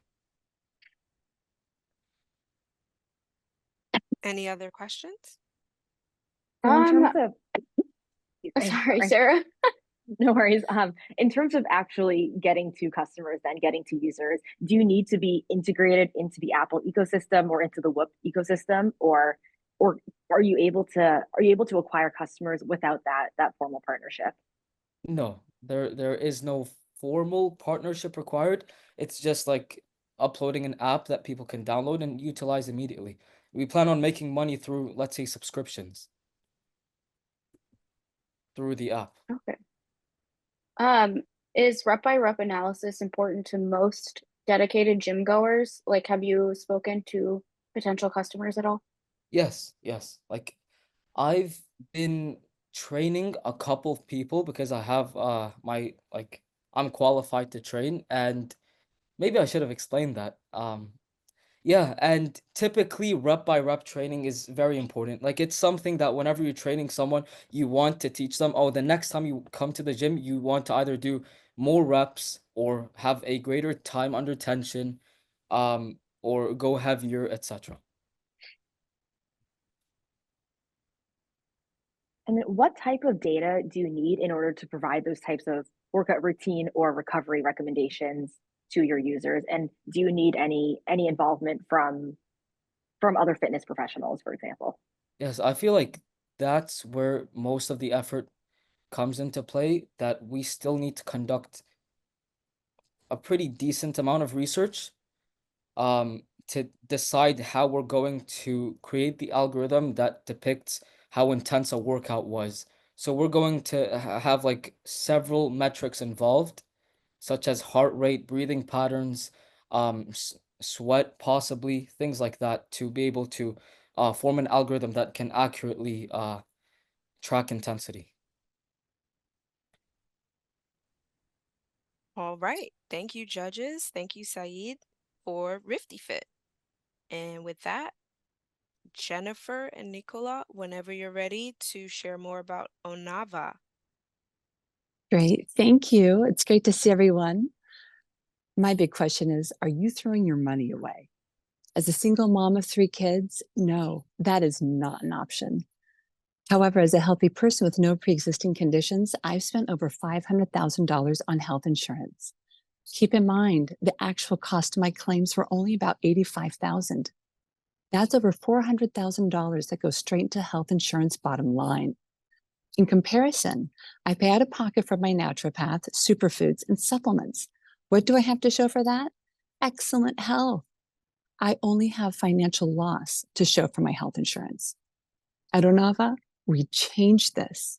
We empower people to curative health and wealth generation. Onava blends AI, blockchain, and IoT devices to empower patients and providers. Our solution integrates Western and Eastern medicine, transacts securely through blockchain, where you're in full control of your patient data. Instead of throwing money away, your premiums generate wealth through investment as reward for staying healthy. We're Onava, where you're empowered in health as your greatest asset. Thank you, Jennifer. Judges, who'd like to kick us off? I can start. So who are your primary competitors and how does Onava differentiate itself? Our primary competitors are the traditional health insurance companies. And we differentiate ourselves because first we integrate Eastern medicine, which is the complete suite of naturopathic, traditional acupuncture, oriental medicine, Ayurvedic medicine, homeopathic medicine, as well as nutritional medicine, the whole suite, functional medical doctors as well. And for the blockchain The other, piece, I'm sorry. One quick additional comment to make is the other differentiator is that instead of having the premium go toward a monthly payment that we may never actually benefit from, this instead is pooled into an investment that is very secure and generates wealth in the long run, rather than low to no financial return for the patient. Yes, Nico. Thank you, Jenny. And for the underlying technology portion, there are a couple of projects that are operating in similar capacities, including Metablock, Medical Chain, Patientory, but none of them integrate the technologies as we do. So essentially, we're combining a lot of different underlying technology within blockchain and artificial intelligence and bringing them together to create the whole picture here. Can you speak a little bit to your business model and how you make money then? Of course, Yes, we absolutely. have. After you, Jenny. Yeah. So we have three different revenue paths. And the first is the provider path, where we have a monthly subscription where we bring providers into our hub. And it's a global platform so that it can scale both within our regional market, where we're going to bring our MVP first, which is in Southern California. It will then scale throughout the US, but it can be leveraged internationally as well. Next is the patient portal. And that is where we bring in the different communities, Black, yellow, brown, orange. You don't even need to be a United States citizen. This is something that is truly intrinsically accepting of humankind. And then finally, we have the revenue that is generated through the investment arm of the financial services division. And yes, Nico. Yeah, pretty much well stated. Until 2027, we're looking to take up at least 5% of the SoCal market, which is $74 million. And right now, the integrated healthcare market in the US is $5 trillion with a compound annual growth rate of 34%. So that's the target market that we're looking at. Yeah, and one thing that I did want to add to that very important point that Nico makes is that this is a tremendously fast growing market. In fact, it's eclipsing the rate of artificial intelligence. And that's such a hot topic in the medical industry, but truly this combined healthcare market is a significant place where we can put our investment and our focus. Have you had conversations with potential customers? Yes, we've done extensive field work for both provider interviews as well as patient interviews. The providers are quite possibly giving the most compelling feedback. Number one, they are fed up with the existing model. They are burnt out. They are prevented from actually practicing medicine. They have to file a protocol that's limited to about 5 minutes per patient. And their objective is just to make a marginal living, despite the fact that they've invested so heavily in their education. So the model today does not serve the provider or their capacity. Second, the patient is also feeling the brunt of that burnout. And so this feedback is basically from the patient side saying, we want time from our medical doctor. We need their information and their expertise, and I want to have a relationship with them so that they understand who I am at a content level, not just as another patient with an infection or symptoms. And then to ultimately find a curative solution rather than suppress symptoms, but rather take a reverse approach to have a cure as a response to an ailment. Thank you, Onava, and thank you, judges. With that, we're going to move to our last team of this round.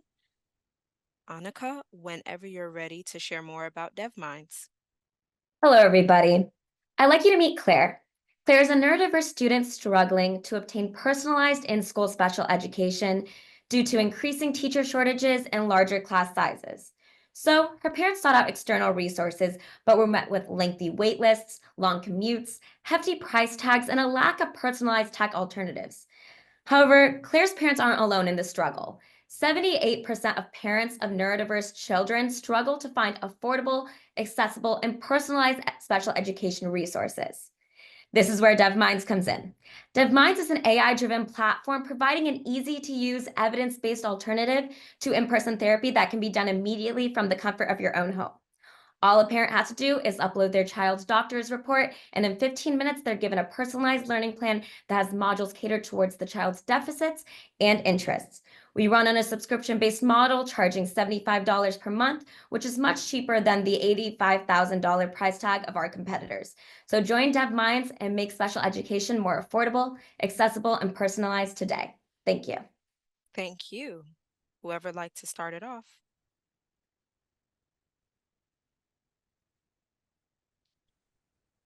I'm happy to kick Go it off. ahead, Sarah. So what is the expectation for parental involvement during the learning process?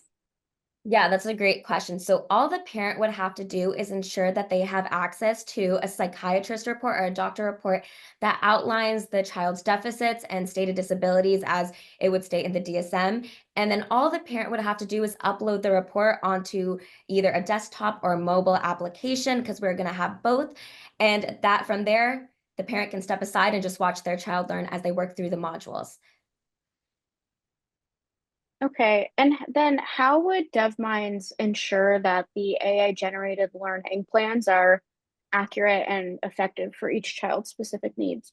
So through this is going to be done on the data ingestion side in our AI algorithm. We're going to be ingesting documents such as the DSM, focusing on 5 disabilities to start. And then from there, we're going to have a matching algorithm that takes these specific disabilities and then takes in behavioral specialist exercises. So we're also working with therapists to get those exercises and those documents. And then from there, it's going to create these modules, and the modules are going to have preset or the modules will have the personalized exercises that the student can work through. Can you expand a little bit more on the involvement of licensed therapists or psychologists within your learning platform and then beyond as a monitoring tool? Yeah, so we eventually hope to expand to have therapists on the team full time to be able to monitor a child's progress and be able to use this in their everyday learning. For example, for special educators to be able to use this in their classrooms, or for behavioral therapists to be able to use this in their therapy sessions. However, right now we're working closely with a team of behavioral therapists to simply validate our modules and our algorithm to make sure that what we are putting out there aligns with industry standards and is also not going to harm our students who are working with. How did you arrive at the monthly price point, and have you validated that parents are willing and able to pay that amount? Yeah, so we evaluated the price point based on looking at competitors in the industry. So we found that other tech solutions that aren't personalized are at around the same price point. So we believe that we're extremely competitive because we offer this personalized alternative. And then additionally, when we talked to parents, they were extremely excited about the option of having to only pay $900 a year in comparison to the $85,000 average price for in-person therapy. And we do recognize that one is a tech solution and the other is in person. However, parents were extremely enthusiastic about this, and we actually talked to over 30 parents of neurodiverse individuals. What's been the response when you've spoken to behavioral therapists about this? Because it seems like you're developing an alternative to their services as a direct competitor to them. So for behavioral therapists, when we are discussing it with them, we discuss the DevMinds as mainly a solution that they can use in conjunction as a tool to help them. So through that, they do respond positively because it allows them to see more patients and reduces their wait list that right now are an average 1 to 3 years long. So it allows them to see more patients and if they are using DevMinds in conjunction. However, external to that, like talking to special educators, they are extremely excited about the opportunity as well because they can use this in their classroom settings and still feel like they can give each child the personalization they need without having to always be one-on-one with students, which just isn't possible with larger class sizes, and class sizes just increasing with teacher shortages, also increasing with the current educational landscape. Thank you, judges, and thank you, Annika, for that delightful pitch to close us off for this round. So Sarah and Brooke, just like our previous judges, you're going to transition to the breakout room or private Zoom room, I should say, with Paul. He shared that in the chat and we'll reshare again. And we look forward to seeing you very soon when you come to a decision. Now we are going to do our second round of audience voting. So let me open up the poll. Okay. You have 5 minutes, so around 1:50 is when we will close this poll out. Please get those votes in. And this is actually our final round of the showcase, closing out the Spark Fall 2024 cohort. Josh, do you have any initial remarks? Oh, I was just thinking about 2 days back to back, Sephora. Nice job. This is really great. And how many 35 teams total we had over the last 2 days? So Yes. robust cohort, and congrats to all of our teams for finishing out the last few months of early customer discovery, brand identification and creation, team formation, and all the great things that they get to experience in Spark. As previously noted, we're really proud that every team that presented here today does get a non-dilutive $500 grant.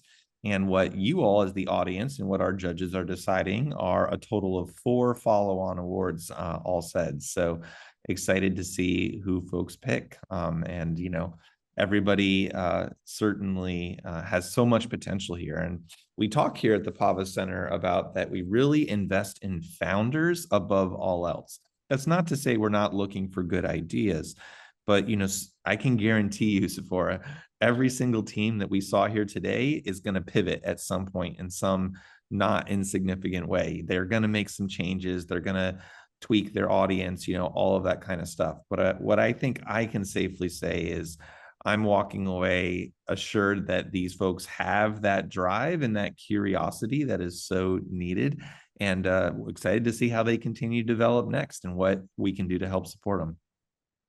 Likewise. I get comments and feedback from a lot of past alumni from the program, and really what sticks more than anything is the education. I like to say that I've used a lot of analogies to describe Spark in the last few days, so pick your one of the litter. But I do think it's pretty magical, because regardless of whether it's this or something else that you decide to do, even if it's not founding a company, right? So many go on to be entrepreneurial at corporations, Fortune 500 companies, or work for more established startups. It really does teach you skills that I personally feel every student should leave higher education with, which is critical thinking, public speaking like today, and feeling confident in an idea that you created yourself to explore and analyze the particular validity of that idea. That is something that carries beyond just this venture idea you have today. And I hope in a year's time, when I reach out, you all still feel pretty positively that this has impacted your overall Hopkins experience. And again, really goes to show that all of the participants as judges today are touched in some capacity by the Pava Center and or Hopkins at large, since they're all alumni. Yeah, and our 4 judges here today, is worth noting, all Hopkins alums today with our judges, and so that's always fun to welcome them back to campus, even if it is virtually, and to hear their thoughts and their questions. And thought they did a great job. There's many times when I was thinking of a question, and then one of them would go ahead and ask it. So always fun when that happens. Yeah, we have just about a minute left on that poll, so please get those final votes in. Looking pretty good so far. Yeah. I'll also note, just again, the judges all had access to much longer 3-minute plus videos that went through a whole pitch deck. What we saw today was just a 1-pager summary of those decks. And so the judges did come today having pre-reviewed those materials and ready to ask questions. And if anybody here on this call would like to see some of those decks or those recordings, please feel free to reach out to us at the Pava Center email or to Sephora's personal email, which was shared in the chat earlier, but maybe she'll pop in the chat again.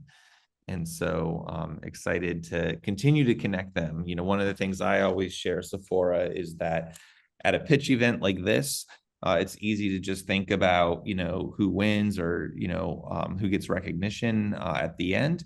But I have seen so many different times when it was a connection made by someone in the audience to the teams. It was a runner-up that got access to a new connection that really helped seal the deal on next steps. So just again, we really invite all of you that we would love to hear from you in the days ahead, and think about how you could help each other and other folks here on the call. Yep. And that's why I encourage all the teams, please share your information and share how the audience can help in any pitch, regardless of whether it's this one or the next. You really never know what you might be walking out with because there's capital, of course, and funding, but also a wealth that is found in relationships that really cannot compare. So, with that, we've closed the poll. And we just wanted to give one quick announcement before we transition to the main event of announcing our winners. Josh, do you want to share a little more information about Fuel for any active Spark or past alumni that are here interested in applying? Yeah, I just wanted to highlight that we are accepting applications right now for our spring semester. So we'll be reviewing these in December and January, and then our next cohorts start in February. So if you're interested in engaging in the early stage ideation that you saw here today, we encourage you to apply for Spark. And for all of our Spark teams or anyone else that has an advanced concept where they're trying to scale up their MVP, we encourage you to apply for our Fuel Accelerator, both of which will be offered in the spring. They run for about 3 months. It's worth noting that this year, our Spark Early Stage Accelerator will be in person here at the PAVA Center, and Fuel will be offered online. So if you are a part-time student, an online student, a far-flung student, you are welcome to apply to Fuel, which will be online. But both of these, you do need to have a current Hopkins affiliate on the team, but otherwise, all 9 schools are welcome and invited to apply. Yep. Very much looking forward. Like I mentioned, we've been trying to pilot more in-person programming for Spark teams that are in Baltimore. And so we decided, let's just give it a go and see what happens with in-person. Like I say, programs are products too. So please let your friends know, all that participated in this last cohort, that we are actively accepting applications for Spark. And I hope to see a few of your names in the Fuel pool too. Great. Well, Sephora, I know that we're excited to hear from our judges. I think they're going to share some general feedback. I have to share just a little bit of general feedback real quick. And that is, I think this has been just such a phenomenal cohort. Shout out to our student workers and a special shout out to Sephora, who has managed this program over the last few months. And for those that don't know, today is her birthday. So happy birthday to Sephora. We're so proud and so glad to join you today. I'm not going to embarrass myself or anyone else by singing, but happy birthday. And so if you see her, shoot her a message. And with that happy note, want to turn it over to our judges to share some general feedback before we announce the winners. So just go down the line. Brooke, I'm going to hand it over to you first. Yeah, I thought this was such a great example of what Hopkins really does produce, just excellent ideas and really great progress that I see everyone has been making towards their ventures. So just wanted to say everyone did such a great job pitching, and this is the best time to be pitching is when you're in school, in my opinion. But great job.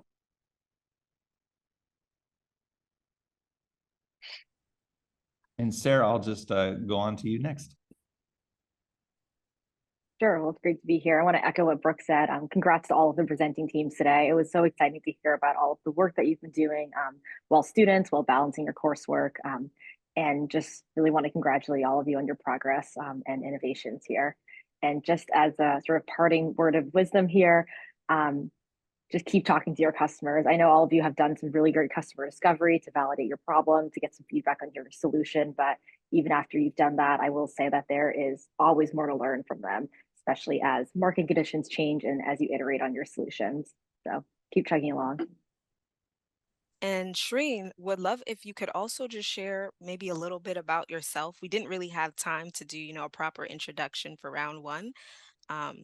So would love to hear a little bit about you and the feedback. Sure. So I used to be a strategic advisor for Spark a few years ago, and it's always so exciting to see the ideas coming out of Hopkins. The theories, the concepts, the models that you all are coming up with are incredible. You're closest to the problems, and I think that they're incredibly creative. Something that I think anyone should think about when they're an entrepreneur is understanding the problem and being open to pivoting. So you can be very close to the problem, and as you're learning more about your customer, there may be a better way to solve that problem. And so just keeping that in mind, I always shared that with all of the ventures that I advised when I was a strategic advisor for Spark and for Fuel. And I think that all of the teams did that very well. Congratulations to all of you. You are all winners in my eyes as you bring these ideas to fruition. So congratulations to you all, and stay as close as possible to the problem and the customer. Thank you, Shreen. And with that, we're going to try and do this in sync with Brooke and Sarah. But if you could come off of mute and announce our, well, actually, I got the order confused. We're going to start with Shreen since you were round one. Sorry about that. If you could come off mute again and announce the prize winner for the round one judges prize.